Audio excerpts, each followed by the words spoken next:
North sheep কার লেখা? Philip লার্কিনের লেখা। Philip Arthur Larkin 1922 থেকে 1985 was a renowned English poet and novelist. Underline করতে হবে কত সাল থেকে কত সাল জীবদ্দশা রিনাউন্ড ইংলিশ পোয়েট এবং নভেলিস্ট ছিলেন। His first book of poetry was the north ship followed by 2 novels. আন্ডারলাইন, প্রথম কবিতার বই হচ্ছে নর্থ শিপ, তারপরে দুটো নভেল রয়েছে, দুটো উপন্যাস রয়েছে। কী কী? একটা হচ্ছে জিল আর একটা হচ্ছে girl in winter. He came to prominence in 1955। 1955 সাল থেকে তাকে লোকজন চিনতে শুরু করে, মানে তার যখন 33 বছর বয়স, সেই টাইম থেকে লোকজন তাকে চিনতে শুরু করে with the publication of his second collection of poems. Underline করতে হবে the least received. Second collection of poems যখন তার বেরোয়, সেখান থেকে তার মানে পরিচিতি তৈরি হয় লোকজনের মধ্যে, followed by the weeds and weddings, তারপরে এবং হাই উইন্ডোজ। তো এইগুলোও তার লেখার মধ্যে রয়েছে। He was offered the position of poet laureate in 1984। 1984 সালে তাকে পোয়েট লরেট বা রাজকবি বা সভাকবির সম্মান জানানো হয়, কিন্তু তিনি ডিক্লাইন করেন, তিনি নিতে চাননি। পার্সোনাল কোনো রিজন ছিল, যাই হোক, যে কোনো কারণেই হোক, তিনি সেটাকে নিতে চাননি। তাকে রাজকবির সম্মান জানানো হয়েছিল, বাট স্টিল তিনি সেটাকে গ্রহণ করেননি। কবিতাটা ভীষণ সুন্দর কবিতা। অ্যাকচুয়ালি ব্যাপারটা হচ্ছে, আমাদের সমাজ ব্যবস্থার মধ্যে 3 ধরনের বা 3টে ক্যাটেগরির মানুষজনকে দেখতে পাওয়া যায়। এটা হচ্ছে অন্তর্নিহিত অর্থটা, বাহ্যিক অর্থ তো কবিতার মধ্যে দিয়ে বোঝানোর সময় বলো। 3টে ক্যাটেগরির মানুষকে দেখতে পাওয়া যায়। 3টে ক্যাটেগরি বেসিক্যালি কি? বেসিক্যালি হচ্ছে, দেখ, ব্যাপারটা হচ্ছে ছোটোবেলাটা বা শৈশবটা সবার মোটামুটিভাবে সেম কাটে, কিন্তু ফাইন্যান্সিয়াল কন্ডিশনের ওপরে ডিপেন্ড করে যে আমরা কেমন থাকতে পারি বা কেমন থাকব। ব্যাপারটা হচ্ছে, একজন মা বাবার সন্তানের জীবনে ভূমিকা কী? অবভিয়াসলি মা বাবা উভয় সন্তানকে তার যাবতীয় যতটুকু তার সামর্থ্য রয়েছে, যে মা বাবার যেমন সামর্থ্য রয়েছে তাই দিয়ে সন্তানকে ভালোবাসে। আমার তো মনে হয় সামর্থ্যের বাইরে গিয়ে সে তার সন্তানের জন্য করার চেষ্টা করে বা তাকে ভালো রাখার চেষ্টা করে। এবং এই মুহূর্তে দাঁড়িয়ে এটা তোরা একটা স্টেজে রয়েছিস, বুঝতে পারবি না। মা বাবা যখন পড়াশোনা করতে বলবে তখন খুব খারাপ লাগবে, মা বাবা যখন বন্ধুবান্ধবের সাথে খারাপ বন্ধুবান্ধবের সাথে মিশতে বারণ করবে তখন খুব খারাপ লাগবে। একটা স্টেজে যখন সাম টাইমস আফটার আর কি, তোরা যখন সেই স্টেজটা অ্যাটেইন করবি, নিজেরাও যখন সেই স্টেজে পৌঁছাবি, যে নিজেদেরও এই ফাদারহুড বা মাদারহুডের টাইমটা আসবে কোনো একটা বছরে, 10 বছর 15 বছর পর গিয়ে এরকম টাইপের একটা ব্যাপার, সেই মোমেন্টে বুঝতে পারবি যে সন্তানের জন্য একটা মা বাবা চাইলে কোন এক্সটেন্ট অবধি এগোতে পারে, কত দূর অবধি এগোতে পারে একটা সন্তানের জন্য, বা সন্তানকে ভালো রাখার জন্য মা বাবা কী পরিমাণটা চেষ্টাই না করতে পারে, এরকম। তো ফ্যাক্টরটা যেটা, সেটা হচ্ছে যে আলটিমেটলি দাঁড়িয়ে 3টে ক্যাটাগরির লোক আমাদের সমাজের মধ্যে বা মানুষ সমাজের মধ্যে দেখতে পাওয়া যায়। এবং টোটাল ক্যাটাগরিটাকে কবি ডিভাইড করেছেন বেসিক্যালি ফাইন্যান্সিয়াল ব্যাকগ্রাউন্ডের ওপরে বেস করে। ফার্স্ট যে শিপটা, 3টে জাহাজের কথা বেসিক্যালি বলা রয়েছে কবিতার মধ্যে। 3টে জাহাজের মধ্যে প্রথম যে জাহাজটা, he will get all the privileges, সে সমস্ত ধরনের প্রিভিলেজ পাচ্ছে, সমস্ত ধরনের সুযোগ সুবিধা পাচ্ছে। এটা হচ্ছে সমাজের ফার্স্ট শ্রেণী। ফার্স্ট শ্রেণীটা কীরকম? একদল শ্রেণী যাদের দেখবি টাকা পয়সার কোনো সমস্যা নেই, ফাইন্যান্সিয়াল কন্ডিশন যথেষ্ট ভালো, এরকম ধরনের। এদেরকে কী করা হচ্ছে? এদেরকে দেখা যাচ্ছে মা বাবা বিভিন্নভাবে সুযোগ সুবিধা প্রদান করবার চেষ্টা করছে, যে সকালবেলা উঠলেই বাবু এনে খেয়ে নে, এরকম টাইপের, বাবু খেয়ে নিল ঢকঢক করে, দুধ খাওয়া বা এরকম ধরনের কিছু বিভৎস ব্যাপার, বাবু উঠেই এরকম খেয়ে নিচ্ছে। সেকেন্ড হচ্ছে, মা বাবা সাবজেক্টের টিচার দিয়ে রেখেছেন, এরকম ধরনের। পুজোর সময় 3টে জামার জায়গায় 10টা জামা চলে আসছে, আমার বাবুটা যাতে দুধে ভাতে থাকে, এরকম ধরনের ব্যাপার ছিল আর কি। আমার সন্তান যেন থাকে দুধে ভাতে, ওরকম টাইপের একটা। এটা হচ্ছে ফার্স্ট ক্যাটাগরি। সেই বাবু স্ট্রাগল করতে শিখছে না, সে দেখছে আমি যা চাইছি তাই তো পেয়ে যাচ্ছি হাতের সামনে। ন্যাচারালি সেই বাবুর মানে ইয়েটা বেড়ে যাচ্ছে, অ্যাম্বিশনের জায়গাটা বেড়ে যাচ্ছে, এরকম। সেকেন্ড বাবু, যে মধ্যবিত্ত শ্রেণীর থেকে বিলং করে, কীরকম ধরনের? সকালবেলা উঠে হয়তো হাতের সামনে খাবারটা না পেয়ে, মা হয়তো বলে ওই টেবিলে রাখা আছে নিয়ে খেয়ে নেয়, কারণ মাকেও কাজ করতে হয় ব্যাপারটা। তো সেই ক্ষেত্রে টেবিলে রাখা আছে, সে টেবিলের থেকে খাবারটা নিয়ে খেয়ে নেয়।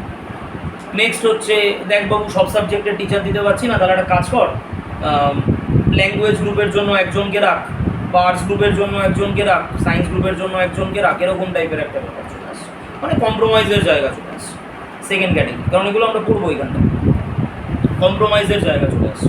তার মানে এখানে সেকেন্ড শিফট, যে বেসিক্যালি কি, সে বেসিক্যালি দেখা যাচ্ছে ভালো মন্দ মিশিয়ে রয়েছে। পুজোর সময় দেখা যাচ্ছে 3টে জামা চাইছে, বাবু বলছে না আমাকে কিনে দিতেই হবে, এরকম বলছে ঠিক আছে দেবো, অসুবিধা নেই। 3টে জামার জায়গায় বা 5টা জামা চাইছে, তার জায়গায় হয়তো 5টার জায়গায় 3টে চলে আসছে, বা 3টের জায়গায় 2টো চলে আসছে, এরকম ধরনের। অথবা বলা হচ্ছে পরীক্ষায় ভালো রেজাল্ট কর, তাহলে তোকে অমুক জিনিসটা কিনে দেবো, তার মানে শর্ত রাখা হচ্ছে যে পরীক্ষায় ভালো রেজাল্ট করলে তারপর এই জিনিসটা কিনে দেবো, এরকম ধরনের। সরাসরি ডাইরেক্ট চাইছে আর কিনে দিচ্ছে এরকম ব্যাপার নয়। তার মানে এরা হচ্ছে আমরা জেনারেলি যাকে বলি মধ্যবিত্ত শ্রেণী, মধ্যবিত্ত শ্রেণী এরকম টাইপের, যেইখান থেকে আমি 10টা জিনিস চাইলে বা 5টা জিনিস চাইলে তার মধ্যে 3টে আনা হচ্ছে, এবং সেটাতেও মানে যথারীতি মা বাবা কী করছে, যথেষ্ট পরিশ্রম করে, যথেষ্ট তাদের মানে জীবনী শক্তি খরচা করে, জান লাগিয়ে দিয়ে সন্তানকে ভালো রাখার চেষ্টা করছে। এইবার ফ্যাক্টরটা হচ্ছে সেকেন্ড ক্যাটাগরি। সেকেন্ড ক্যাটাগরির যে জাহাজটা কি সেটাও আমরা দেখবো, যেও যখন যেদিকে গেল, 3টে জাহাজ 3 দিকে রওনা দেবে আর কি, এরকম ধরনের ব্যাপার। তো যেই দিকে গেল দেখা যাচ্ছে সেই দিকে যাওয়ার পরে ও কিছু কিছু হেল্প পাচ্ছে পরিবেশের থেকে ইত্যাদি, কিছু কিছু হেল্প পাচ্ছে, বাদ বাকি ম্যাক্সিমাম ক্ষেত্রে পাচ্ছে না। তো সেকেন্ড যে ক্যাটাগরি যার কথা বলা হলো, যেই বাবুর কথা আর কি, সেই বাবু জীবনের স্ট্রাগলটা শিখছে। শুভঙ্কর জলের বোতল দাদা। সেই বাবু জীবনের স্ট্রাগলটা শিখছে, ও নিয়েছে ঠিক আছে। সেই বাবু জীবনের স্ট্রাগলটা শিখছে, এরকম ধরনের। তার মানে সে কিছুটা পরিমাণে স্ট্রাগলটা শিখছে, দ্যাট মিনস আচ্ছা স্ট্রাগল শিখলে একটা মানুষের মেন্টালিটি স্ট্রং হয় না উইক হয়? স্ট্রং হয় ম্যাক্সিমাম। মনে রাখবি স্ট্রাগলটা জীবনের জন্য দরকার। স্ট্রাগল যদি কারোর লাইফে না থাকে তাহলে সে একেবারে শেষ। কারণ ন্যাচারাল ব্যাপার, তোমার মা বাবা তোমাকে যেভাবে মানুষ করছে, বড় করছে, যেভাবে প্রোটেকশন দিচ্ছে, যেভাবে বিপদের হাত থেকে রক্ষা করছে, বাইরের দুনিয়া তোমাকে সেইভাবে বিপদের হাত থেকে রক্ষা করবে না। তুমি যেই বাইরের দুনিয়ার ভেতরে পৌঁছে গেলে তুমি কম্পিটিটিভ ওয়ার্ল্ডে পৌঁছে গেলে। এই মুহূর্তে দাঁড়িয়ে তোদের যে স্টেজটা সেটা হচ্ছে মা বাবার আন্ডারে। মনে রাখবি এই টাইমটা হচ্ছে জীবনের বেস্ট সময়। এই জন্য জীবন মানে এই টাইমটাকে যতটা পারবি কাজে লাগিয়ে নিয়ে লাইফটাকে তৈরি করবার চেষ্টা কর। বিকজ যখন তুই পড়াশোনাটাকে ছেড়ে দিয়ে ইন দ্য সেন্স কমপ্লিট করে তারপরে যখন তুই বাইরের অ্যাজ আ ওয়ার্কিং প্রফেশনাল, তুই যে কোনো কাজ করিস না কেন জীবনে, যে কোনো কাজ, তুই চাকরি করিস, বিজনেস করিস, সেলফ এমপ্লয়মেন্ট করিস, এমপ্লয়মেন্ট নিজের মতন করে নিজের মানে চেষ্টায় কোনো কিছু একটা জিনিস দাঁড় করানো, এরকম টাইপের সেরকম টাইপের কোনো আলটিমেটলি যে কোনো কাজ করিস না কেন, তুই মনে রাখবি তোর কম্পিটিটার থাকবেই সেই কাজে। তুই চাকরি করলে তোর কম্পিটিটার থাকবে, তোর পাশের ডেস্কের ছেলেটা বা মেয়েটা তোর থেকে বেটার কাজ করতে পারবে, তাকে তোর থেকে বেটার হতে হবে, আবার তোকে তার থেকে বেটার হতে হবে, এই কম্পিটিশন লেগে থাকবে। তুই বিজনেস কর, তোর কম্পিটিটার থাকবেই। তুই যে জিনিসটার ব্যবসা করছিস দেখবি তোর থেকে আরও 100 মিটার দূরে গিয়ে সেম আরেকটা দোকান রয়েছে, যেই ভদ্রলোকও সেম বিজনেস করছে, তাহলে তোকে কী করতে হবে, তার থেকে বেটার করতে হবে, নাহলে সেই ভদ্রলোকের দোকানে কাস্টমার বেশি হবে, ন্যাচারাল ব্যাপার। তুই সেলফ এমপ্লয়মেন্ট কর না কেন, আলটিমেটলি দাঁড়িয়ে তোকে সেইখানেও বেটার করতে হবে। ডাক্তার নিজের চেম্বারে বসে আরেকটা ডাক্তারের থেকে সেম ডিপার্টমেন্টের তোর দুজন কার্ডিওলজিস্ট বসেছে, ফর এক্সাম্পল হার্টের ডাক্তার, কার্ডিওলজিস্ট বলেছে, তাহলে দুজনকেই ভালো চিকিৎসা করতে হবে, নাহলে একজনের কাছে পেশেন্টের ভিড় বেশি হবে আর একজনের কাছে কম। তুই টিচিং প্রফেশনের সঙ্গে যুক্ত হ, তোকে বেটার পড়াতে হবে, আদারওয়াইজ একজনের কাছে বেশি ভিড় হবে, তোর কাছে কম ভিড় হবে। Competition is everywhere. কম্পিটিশন যে কোনো লাইনে বা যে কোনো প্রফেশনে রয়েছে। সুতরাং যেই তুই ওয়ার্কিং প্রফেশনালসে চলে আসবি, তোকে কম্পিটিশনের মুখোমুখি হতে হবে। এখন ফ্যাক্টরটাকে স্যার এই মুহূর্তে কি হতে হচ্ছে না, আমাকেও তো আরেকটা ছেলে বা আরেকটা মেয়ের থেকে বেটার রেজাল্ট করবার জন্য বাড়ির লোক বলছে, কিন্তু সেটা যদি তুই নাও করিস, করলে তো খুব ভালো, সেটা যদি তুই নাও করিস তোর জীবন নষ্ট হবে। এইখানে এই বাইরের ওয়ার্কিং প্রফেশনালসের ক্ষেত্রে তোর রুজি রোজগারের প্রশ্ন, তাই না? তোর রুজি রোজগারের প্রশ্ন ন্যাচারাল ব্যাপার। তোর রুজি রোজগারটাকে টেকাতে গেলে তোকে ভালো সার্ভিস দিতেই হবে। তাহলে ফ্যাক্টরটা হচ্ছে কম্পিটিশন যে কোনো লাইনে রয়েছে, যে কোনো জায়গায় রয়েছে। তাহলে এই লাইফটা বেস্ট লাইফ, যেটাকে তুই কাজে লাগাতে পারিস এই টাইমটাকে গড়ে নেওয়ার জন্য, জীবনটাকে গড়ে নেওয়ার জন্য। নাম্বার 2 ক্যাটাগরি হচ্ছে এইটা যে হালকা স্ট্রাগল করতে চাইছে। নাম্বার 3, এবার নাম্বার 3 কীরকম, সব থেকে লেস প্রিভিলেজড, যে জীবনে কোনো প্রকার কোনো সুযোগ সুবিধা পাচ্ছে না, এরকম ধরনের একটা ব্যাপার। তার জীবন ফুল অফ স্ট্রাগল। সকালবেলা উঠে নিজের খাবারটা নিজের করে নিতে হচ্ছে, দুপুরবেলা নিজের ভাতটা নিজে ফোটাতে হচ্ছে, মধ্যিখানে হয়তো কাজে যেতে হচ্ছে, কাজ থেকে ফিরে এসে আবার নিজের খাবারটা নিজে ফোটাতে হচ্ছে। স্যার আমাদের বয়সী কেউ এরকম করে? প্রচুর ছেলেমেয়েরা করে, প্রচুর ছেলেমেয়েরা করে। যে কোনো টাইপের গ্রামের দিকে চলে যা, অথবা বেশি দূর যেতে হবে না, যে কোনো টাইপের কাছাকাছি হোটেলগুলোতে চলে যা, দেখবি তোদের বয়সী কোনো একটা ছেলে বা কোনো একটা মেয়েরা জেনারেলি এই কাজগুলো কম করে, কোনো একটা ছেলে দেখবি টেবিল মুছছে, বেশি দূর যেতে হবে না, দক্ষিণেশ্বর আদ্যাপীঠ চলে যায় না, দেখতে পাবি কচুরির দোকানগুলোতে গেছে, তোদেরই বয়সী বা তোদের থেকে বয়সে ছোটোই হবে এরকম কোনো ছেলে, সে কী করছে, তোদের সামনে দাঁড়িয়ে টেবিল পরিষ্কার করছে বা টেবিল মুছছে, তার মানে ওর মা বাবার সেই প্রিভিলেজটা নেই যে ওকে পড়াবে। তাহলে ফ্যাক্টরটা হচ্ছে তোদের মা বাবা সেটা তোদের জন্য ট্রাই করছে, চেষ্টা করছে, তো সেই সম্মানটা অ্যাটলিস্ট রাখ যে হ্যাঁ আলটিমেটলি মা বাবা যেই পয়সাটা আমাদের জন্য ঢালছে যাতে সেটার একটা যোগ্য সম্মান দিতে পারি। আরে কেউ কোনো একটা কাজ করলে কেউ তো রিটার্নও আশা করে, আমি যদি ব্যাংকে পয়সাটা রাখি আমি তো সুদটা আশা করবো ব্যাংকের থেকে, যে আমি এই প্রফিটটা পাবো ব্যাংকের থেকে, এই সুদটা ইন্টারেস্টটা আসবে আমার। তাহলে মা বাবা পয়সাটা ঢালছে, তাহলে মা বাবা কী আশা করছে, কিছুই না, বাবু একটু রেজাল্টটা ভালো কর, এই তো ব্যাপার, একটু পড়াশোনাটা ভালো কর, একটু রেজাল্ট ভালো কর। বাবু কী করছে, পড়াশোনার নাম করে এদিক ওদিক ঘুরে বেড়াচ্ছে, এদের না হলে বন্ধু বান্ধবের সঙ্গে ছ্যাপলামি হচ্ছে, না হলে গল্প করছে, এইটাই করছে। তাহলে মা বাবার পয়সাগুলো ওয়েস্ট হচ্ছে। এখন বাবাকেও কিন্তু অন্য কোনো জায়গার থেকে পয়সাটাকে কামিয়ে আনতে হচ্ছে, তাকেও কিন্তু রক্তটা জল করে ঘাম ঝরানো পয়সাগুলোকে কামাতে হচ্ছে, মাকেও কিন্তু এই গরমে গ্যাসের সামনে দাঁড়িয়ে রান্নাটা করতে হচ্ছে। প্রত্যেকে তো জানিস এই পরিস্থিতিগুলো, প্রত্যেকে তো এই পরিস্থিতিগুলো জানিস। আজকে চিন্তা করে দেখতো, যখন রোদ থেকে তুই হয়তো বাড়িতে ফিরিস, মা তোকে আইদার নুন চিনির জল অথবা গ্লুকন ডি এইসব ধরনের জিনিসপত্রগুলো করে দিচ্ছে। আচ্ছা, মা কবার রান্নাঘর থেকে বেরোনোর পরে তুই মাকে কবার গ্লুকন ডি বা নুন চিনির জলটা করে দিস, নিজেকে প্রশ্ন করতে। উত্তর আসবে একবারও নয়, হয়তো সারাদিনে খুব জোর হলে একবার। তার মানে মাকেও কিন্তু সেই গরমের ধারে দাঁড়িয়ে রান্নাটা করতে হচ্ছে। বাবা যখন কাছ থেকে ফিরছে, তুই বাবাকে কতবার, মা বলার না বলা সত্ত্বে, মা হয়তো বলে দিল বাবাকে এটা গুলে দে, গ্লুকন ডিটা করে দে, সেটা আলাদা, তুই নিজের ইচ্ছাতে কতবার বাবাকে এই কাজটা করে দিচ্ছিস? উত্তর হলো প্রবাবলি একবারও নয়, প্রবাবলি একবারও নয়। তাদেরও কিন্তু পরিশ্রমটা হচ্ছে, এক নম্বর কথা। দু নম্বর, তোর থেকে তাদের বয়সটা অনেক বেশি, তার মানে তাদের শারীরিক ক্লান্তিটা অনেক বেশি, তা সত্ত্বেও দাঁড়িয়ে তারা তোর টেক কেয়ার করছে নিজেদেরকে ডিপ্রাইভ করে। একটু তো সম্মান দিয়ে, একটু তো লেখাপড়াটা বল। তাহলে থার্ড সেকশনটা কি, লেস প্রিভিলেজড ক্লাস, একদম কিচ্ছু পাচ্ছে না জীবনে এরকম টাইপের, ন্যাচারালি প্রচুর স্ট্রাগল, এবং প্রচুর স্ট্রাগলের ফলে কি হচ্ছে, মেন্টালিটি স্ট্রং হচ্ছে। মেন্টালিটি যত স্ট্রং হবে, বাইরের দুনিয়ার সাথে লড়াই করবার ক্ষমতা তত কী হবে, বাড়তে থাকবে, তৈরি হবে সেই জিনিসটা। এটা হচ্ছে থার্ড শিক্ষা, যে কোনো কিছুর হেল্প পাচ্ছে না, একটা দুটো জিনিস ছাড়া। এই হচ্ছে the poem describes the journey of the three ships. কবিতাটায় বর্ণনা করা হয়েছে তিনটে জাহাজের জার্নিটা, that head to different destinations. তিনজন তিন দিকে চলে যাচ্ছে। একটা জিনিস দেখ না, স্কুলের মধ্যে সবাই একই সাথে পড়াশোনা করছিস, যার এবার স্কুল লাইফটা কাটালি, ছাড়লি স্কুল লাইফটা, আফটার এইচএস যার বাবার পয়সা আছে সেই ছেলেকে হয়তো ভালো কোনো টেকনিক্যাল কোর্সে হাবিজাবিতে ভর্তি করে দিচ্ছে, যে ওই বড় ইউনিভার্সিটিতে পড়বে হ্যানত্যান ইত্যাদি এরকম টাইপ। যার বাবার মিডিওকার পয়সা সে কলেজে পড়াচ্ছে, যার বাবার একটু কম এরকম টাইপের সে ছেলেটা দেখা যাচ্ছে একই সাথে নাইট কলেজও করছে, আবার দিনের বেলায় কাজও করছে, পরিশ্রম করছে। প্রচুর ছেলেপুলে করে, প্রচুর ছেলেপুলে করে, যে কোনো ডমিনোস বা এরকম জায়গাতে চলে যায়, দেখতেই পাবি দিনের বেলায় পরিশ্রম কাজ করছে, রাত্রিবেলায় কী করছে, নাইট কলেজ করে পড়াশোনাটা চালাচ্ছে, নিজের খরচা দিয়ে নিজে চালাচ্ছে। এরকম তিনটে জাহাজ তিন রকমের ডিফারেন্ট ডেস্টিনেশনে চলে যাচ্ছে। আমাদের মানুষের লাইফটাও তাই, প্রত্যেকের লক্ষ্য এক নয়, ন্যাচারালি প্রত্যেকের গন্তব্যস্থলটা আলাদা আলাদা ডিফারেন্ট ডেস্টিনেশনে চলে যাচ্ছে। ওয়াইল টু শিপস রিটার্ন, দুটো জাহাজ ফেরত আসছে। ওয়ান প্রেসেস ফরওয়ার্ড, একটা জাহাজ কিন্তু সামনের দিকে এগিয়ে যাচ্ছে। জীবনের জেদ, প্রেসেস ফরওয়ার্ড মানে সামনের দিকে এগোনো, জীবনের জেদ, যে পরিস্থিতি আমার যাই থাকুক না কেন, আলটিমেটলি আমাকে জীবনে কী করতে হবে, এগোতে হবে, দাঁড়াতে হবে, মানে দাঁড়াতেই হবে। মা বাবা যখন আমার টেক কেয়ার এখন করছে, আমি ইন ফিউচার মা বাবার টেক কেয়ার। তোর পিছনে পয়সা ডালতে গিয়ে মা বাবা যেই জিনিসগুলো স্যাক্রিফাইস করেছে, তোর as a child, son or daughter ভুলে যা, অ্যাজ আ চাইল্ড, ছেলে হোস বা মেয়ে, উচিত মা বাবার সেই স্বপ্নগুলোকে ফুলফিল করা।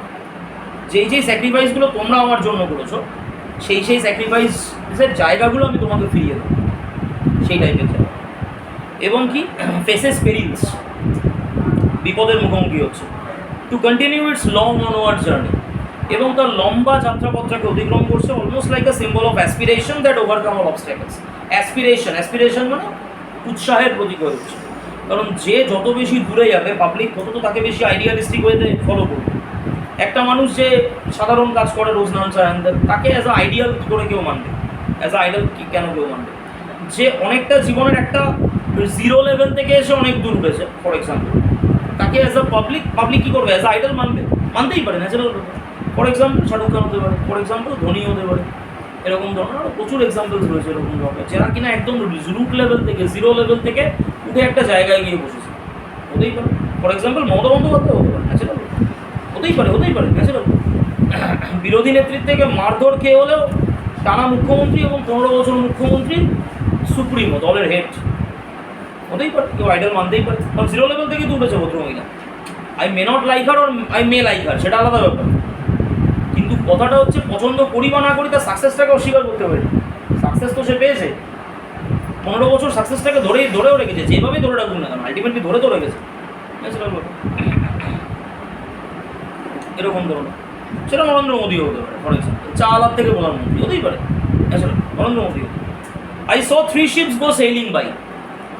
3টে জাহাজ রওনা দিল। কি রওনা দিল? 3টে জাহাজ 3 দিকে রওনা দিয়েছে। Over the sea, the lifting sea. Over the sea, সমুদ্রের ওপর দিয়ে লিফটিং সি, সমুদ্রটা উথাল পাথাল করছে, 3টে জাহাজ রওনা দিয়েছে। And the wind rose in the morning sky. একদম বাতাসটা কীরকম? মর্নিং স্কাই, সকালবেলার বাতাস, একদম শান্ত সুন্দর বাতাস বইছে এরকম ধরনের। আর সামুদ্রিক এলাকাতে বাতাসটা কী থাকে? একটু প্রবল থাকে। আমরা দেখবি সমুদ্রের সি বিচ টিচে গিয়ে দিনের বেলা সানরাইজ দেখতে যাই বা এরকম টাইপের, সামুদ্রিক বাতাসটা খুব সুন্দর। And one was rigged for a long journey. একটা জাহাজ সে রিক্ট মানে ডিসাইডেড, স্থির করলো। কি স্থির করলো? লম্বা যাত্রাপথ অতিক্রম, লম্বা জার্নি, এটা সে মনে মনে স্থির করে ফেললো। আচ্ছা, মন থেকে স্থির করা আর বাস্তবে ফুলফিল করার মধ্যে কী আছে? ডিফারেন্স রয়েছে, তফাৎ রয়েছে। আমি একটা জিনিস মন থেকে স্থির করলাম আর সেটা যদি এক্সিকিউশনই প্রপার না করতে পারি তাহলে কী লাভ? তো ওরকম টাইপ। তো একটা জাহাজ স্থির করেছে লম্বা যাত্রাপথ অতিক্রম করতে, ভালো কথা। The first ship turn towards the west. দেখাবি প্রথম জাহাজটা কোন দিকে গেল? পশ্চিম দিকে গেল। Over the sea, the running sea. সমুদ্রটা কেমন? রানিং কন্ডিশনে রয়েছে, দারুণ ব্যাপার। রানিং কন্ডিশনে মানে কি? আমরা প্রত্যেকে স্রোতের অনুকূল আর স্রোতের প্রতিকূলের অঙ্ক করেছি।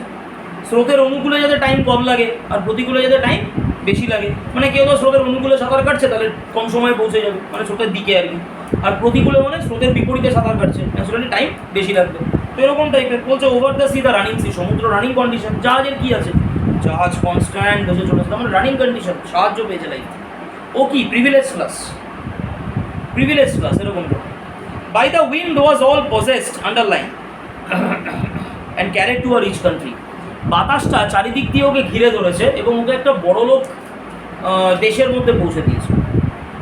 আচ্ছা, একটা জিনিস আমাকে বল, সেটা হচ্ছে তোর একটা স্টুডেন্ট যার হয়তো মাধ্যমিকের জন্য আমি বলছি 7টা সাবজেক্ট আছে, তো 7টা সাবজেক্ট 7টা টিচার রয়েছে। মাধ্যমিক দিল, ছেলেটি খুব ভালো রেজাল্ট করেছে, ধরে নিলাম আউট অফ 700 সে 645 এরকম টাইপের কিছু পেয়েছে, ন্যাচারালি খুব ভালো নাম্বার। আচ্ছা, আরেকটা ছেলে ধর সে যার হয়তো 3জন টিচার, ইংলিশের জন্য একজন, আর্টস গ্রুপ বাংলা ইতিহাস ভূগোল আর একজন, আর ফিজিক্যাল সায়েন্স লাইফ সায়েন্স ম্যাথের জন্য একজন, এরকম টাইপ। সে হয়তো 630 পেয়েছে। উভয়ের মধ্যে কে বেশি ট্যালেন্টেড? যে 630 পেয়েছে। 644 নয়, ওকে ব্যাকআপ দেওয়া হয়েছে। যে 645 বা 644 পেয়েছে তাকে ব্যাকআপ দেওয়া হয়েছে। ব্যাকআপের চোটেও গিয়ে ফ্লোতে গিয়ে নাম্বারটা পেয়েছে। আমি বলছি না যে ও ট্যালেন্টেড নয়, বাট ও লেস ট্যালেন্টেড, কারণ ওর পিছনে ব্যাকআপ বেশি দিতে হয়েছে। যে 630 পেয়েছে, 15 নাম্বার কম পেয়েছে, কিন্তু স্টিল তার পিছনে ব্যাকআপ কম ছিল। ন্যাচারালি যখন তার পিছনে ব্যাকআপ কম ছিল তা সত্ত্বেও 630 টেনেছে নাম্বারটাকে নিয়ে, 90% নাম্বার সে তখনও পেয়েছে। তাহলে ন্যাচারাল ব্যাপার, দুজনের মধ্যে কে বেশি ট্যালেন্টেড? যে 630 পেয়েছে, যে 645 পেয়েছে সে নয়, বিকজ তার এক্সটার্নাল হেল্পের জায়গাটা বেশি ছিল, হেল্পিং হ্যান্ড বেশি ছিল। যে 630 পেয়েছে সে 3টে টিচার নিয়ে পেয়েছে। ন্যাচারাল ব্যাপার, তার হেল্পিং হ্যান্ড কম, কিন্তু সে নাম্বার কম পেলেও, 15টা নাম্বার কম পেলেও ন্যাচারালি তার ট্যালেন্টটা বেশি, বিকজ তাকে কী করতে হয়েছে? টিচারের থেকে কম সাহায্য নিয়েও সে বেশি ভালো রেজাল্ট করছে। ন্যাচারাল ব্যাপার, দুজনের মধ্যে নাম্বারের কম্প্যারিজনে সে কম, কিন্তু ট্যালেন্ট তার মধ্যে বেশি, বিকজ তার হেল্পিং হ্যান্ড কম ছিল, তা সত্ত্বেও সে 90% নাম্বারটা ক্যারি করছে। স্বাভাবিক করতে দাঁড়িয়ে যে 100 টাকার থেকে, ধরে নে কারোর কাছে 100 টাকা রয়েছে, 100 টাকার থেকে 200 টাকা বানানো সহজ, 100 টাকার থেকে 200 টাকা বানানো সহজ, 1 টাকার থেকে 100 টাকাটা তৈরি করা কঠিন। বিকজ 1 টাকা মানে তার কাছে কিচ্ছু ছিল না, সে ওইখান থেকে নিয়ে 100 রুপিস তৈরি করছে। প্রথম সিঁড়িটা তৈরি করাটা চাপের, সিঁড়ির ওপরে সিঁড়ি গাঁথাটা সহজ, সিঁড়ির ওপরে সিঁড়ি গাঁথাটা সহজ। বাবা কিছু একটা বিজনেস করতো, ছেলে সেই ব্যবসাটাকে এগিয়ে নিয়ে গেল, মেয়ে সেই ব্যবসাটাকে এগিয়ে নিয়ে গেল, এটা সহজ কাজ। আমি বলছি না যে একদম জলভাত, বাট এটা সহজ কাজ, কারণ ব্যবসাটা অলরেডি চালু ছিল, সেটাকে সে তারপরে টেনেছে। এটা সহজ কাজ, ব্যবসার অলরেডি একটা ব্র্যান্ড ভ্যালু রয়েছে, তারপরে ছেলে বা মেয়ে সেটাকে বসে নিয়ে টেনেছে, তার মানে এটা সহজ কাজ। ছেলে বা মেয়ে নতুন একটা বিজনেস দিল যেটার কোনো ব্র্যান্ড ভ্যালুই নেই, এইবার সে ব্যবসাটাকে টেনে নিয়ে দাঁড় করাচ্ছে, এটা কঠিন কাজ। কারণ ব্যবসাটার আগাম কোনো পরিচিতিই ছিল না এর আগে, তারপরে সে পরিচিতিটাকে বাড়িয়ে নিয়ে তারপরে সে বিজনেসটাকে টেনেছে, এটা বেশি কঠিন কাজ, দুটোর মধ্যে এটা বেশি কঠিন। ন্যাচারাল ওইটা। তো বাবা চারিদিক দিয়ে পয়সা ঢেলেছে, বাতাস ছিল, মানে বাবা চারিদিক দিয়ে পয়সা ঢেলেছে মানে জাহাজটার কথা বলা হচ্ছে আমাদের মানুষের সমাজের। বাবা চারিদিক দিয়ে পয়সা ঢেলেছে, ছেলেকে ভালো ইউনিভার্সিটিতে ভর্তি করিয়েছে, that means wind was all possessed, carried to a rich country, বড়লোক দেশে পৌঁছে গেছে। The second turn towards the east, second জাহাজটা পূর্ব দিকে, আন্ডারলাইন করতে হবে। Over the sea the quaking sea, quaking মানে স্টায়ারিং, সমুদ্রটা হালকা হালকা হালকা হালকা নড়ছে, মানে একদম নড়ছে না যে তা না, হালকা একটা ঢেউ উঠছে। And the wind hunted it like a beast to anchor in captivity, underline. আর বাতাসটা কি করছে, ওকে বিস্ট, বিস্ট মানে পশুর মতন শিকার করতে আসছে মনে হচ্ছে, যাতে ওকে বন্দি করে রাখা যায়। তার মানে মধ্যবিত্ত সমাজ, অনেক ক্ষেত্রে কি হয়, চ্যালেঞ্জেসের মুখোমুখি হওয়া যায় এরকম ধরনের। তার মানে বাতাসটা যেন ওকে টেনে ধরছে পিছন দিক, ওকে যেন নিজের বশ্যতা স্বীকার করাতে যাচ্ছে। তার মানে একটা জিনিস হয়ে যে বললাম, 10টা জিনিস চাইলে বা 5টা জিনিস চাইলে তার মধ্যে কটা জিনিস পাওয়া যাবে, 3টে জিনিস পাওয়া যাবে, সেম টাইপের কন্ডিশন, সেকেন্ড শিফটে। এইবার থার্ড, যার জীবনে struggle is struggle. The third ship drove towards the north. কবিতার নাম কি, নর্থ শিপ, তার মানে বোঝাই যাচ্ছে থার্ড শিপের নাম অনুযায়ী। The third ship drove towards the north, underline. Third ship উত্তর দিকে চলে আসছে। Over the sea the darkening sea, underline. সমুদ্রটা কেমন, ঘন অন্ধকার, একেবারে আলোও নেই চারিদিকে, ঘন অন্ধকার সমুদ্র, তার মানে এটা ফার্স্ট প্রতিকূলতা। Number 2, but no breath of wind came forth. প্রথম জাহাজটা দারুণভাবে উইন্ড পেয়েছিল, অল পজেস ছিল। দ্বিতীয় জাহাজটা বিস্টের মতন করে হলেও শিকার করছিল। 3 নম্বর জাহাজ কোনো হাওয়ার লেশ মাত্র নেই, সমুদ্রটা শান্ত, মানে ওকে পুরো কি করতে হচ্ছে, নিজে পরিশ্রম করে এগোতে হচ্ছে। হাওয়া যে ওকে কোনো হেল্প করছে, বিকজ আমরা জানি হাওয়া কি করে, নৌকা জাহাজ এগুলোকে কি করে তুলনামূলক হেল্প করে। হাওয়াটা কি করে, সামনের দিকে এগিয়ে দেয়, যেন পাল থাকে সমুদ্রের মধ্যে, সেইল থাকে, ন্যাচারাল ব্যাপার নেই ওর ক্ষেত্রে। And the decks shone frostily, underline. No breath of wind came forth, decks shone frostily. এবং জাহাজের যে ডেকটা, মানে যেখানটায় গিয়ে মানুষজন দাঁড়ায়, সেগুলো বরফ পড়ে আসছে, এত ঠান্ডা ওই জায়গাটা। তার মানে এগেন আবার একটা প্রতিকূলতা, স্ট্রাগলের ফর স্ট্রাগল। এরকম আপাত দৃষ্টিতে দেখলে আমাদের কার লাইফটাকে দারুণ বলে মনে হয়, ফার্স্ট শিপের দারুণ লাইফে, জীবনে কোনো স্ট্রাগল নেই। কিন্তু বিশ্বাস কর, ফার্স্ট শিপের লাইফটা সব থেকে খারাপ। কেন খারাপ, কারণ বাবা সারা জীবন থাকবে না মাথার উপরে, এটা জীবনের কঠোর সত্যি, কঠোর সত্যি কথা। মা বাবার বয়স হচ্ছে, প্রত্যেকের মা বাবা ইনক্লুডিং আমার, সবার মা বাবা থাকবে না সারা জীবন মাথার উপরে, নিজেদেরটা নিজেদেরকে করে নিতে হবে। এটা মানতে কষ্ট হলেও এটাই জীবনে সত্যি, কোনো মানুষ তো অমর নয়। তার মানে ন্যাচারাল ব্যাপার, যখন মা বাবা থাকবে না মাথার উপরে, আশীর্বাদ সারা জীবন থাকবে, কিন্তু যখন মাথার উপরে ফিজিক্যালি আর উপস্থিত থাকবে না বটগাছ, মা বাবা নামক বটগাছটা যখন মাথার উপরে থাকবে না, তখন ন্যাচারাল নিজেকে সব কিছু করে নিতে হবে। যখন নিজেকে সব কিছু করে নিতে হবে, তখন মা বাবার মতন করে ভাই কেউ তোমার এত সেবা পরিচর্যা করবে না জীবন। বাইরের দুনিয়া তোমাকে অ্যাজ আ কম্পিটিটর ধরবে, সে তোমার থেকে বেটার করতে চাইবে, তোমাকে সিংহাসন থেকে নামাতে চাইবে না, সেটা ওটাই করতে হবে, ওটাই হবে। তাহলে কি decks shone frostily. The northern sky rose high and black, underline. Northern স্কাইটা কেমন, মাথার ওপরে বিশাল উঁচুতে এবং ব্ল্যাক কালারের, একেবারে সেই কালো ঘন, যে কোনো মুহূর্তে বৃষ্টি আসতে পারে, এরকম টাইপের condition. Over the proud unfruitful sea, underline. কেমন সমুদ্রটা, কেমন প্রাউড, খুব গর্বিত সমুদ্র, মানে নিজের অহংকার ভাঙছে না সমুদ্রটা। অন্যান্য টাইমে কি হচ্ছে, সাহায্য করছিল, এর টাইমে যেন সাহায্যও করছে না, প্রাউড, ভীষণ গর্বিত টাইপের, অহংকারী সমুদ্র। আনফ্রুটফুল, ফ্রুট মানে এখানে ফল, আনফ্রুটফুল মানে যেটা হওয়া উচিত, মানে যেটা মানে সফল আর কি, এরকম টাইপের। আর আনফ্রুটফুল মানে নিষ্ফল, নিষ্ফল সমুদ্র। জাহাজ চালিয়ে কোনো আনন্দ নেই এর ভেতরে, একদম এক মনে সমুদ্রটা কোনো ঢেউ নেই, কিচ্ছু নেই, একদম স্থির হয়ে রয়েছে সমুদ্র। দ্যাট মিনস থার্ড শিপটা কোনো প্রকার হেল্প পাচ্ছে না। East and west the ships came back, underline happily or unhappily, আলাদা করে ব্র্যাকেট। যে জাহাজটা পূর্ব দিকে এবং পশ্চিম দিকে গেছিলো তারা ফিরে চলে এসছে। পূর্ব দিকে কোন জাহাজ গেছিলো? Second ship. পশ্চিম দিকে কোন জাহাজ গেছিলো? তাই তো, ফার্স্ট শিপ। হ্যাঁ, এরা সব ফিরে চলে এসছে। কীভাবে ফিরে এসছে? Happily or unhappily. কেউ আনন্দ সহকারে ফিরে এসছে, কেউ আনহ্যাপিলি ফিরে এসছে। যে রিচ কান্ট্রিতে গেছিলো প্রবাবলি সে হ্যাপিলি ফিরেছে, দারুণ বিজনেস করেছি, জীবনে অনেক পয়সা জমিয়েছি, এবার সেটেল, লাইফে বসে যাই, ঝামেলা শেষ, কমফর্ট জোনে চলে গেছে। সেকেন্ড শিপটা কী করেছে?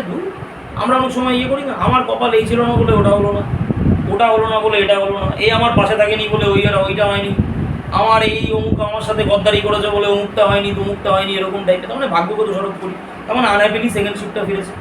আমি অনেক বড় জায়গায় যেতে পারতাম কিন্তু এই কারণের জন্য যেতে পারিনি, তার মানে ইত্যাদি ইত্যাদি, আনহ্যাপিলি, নিজের ভাগ্যকে দোষারোপ করতে করতে ফিরে চলে আসছে। But the third went wide and far, underline.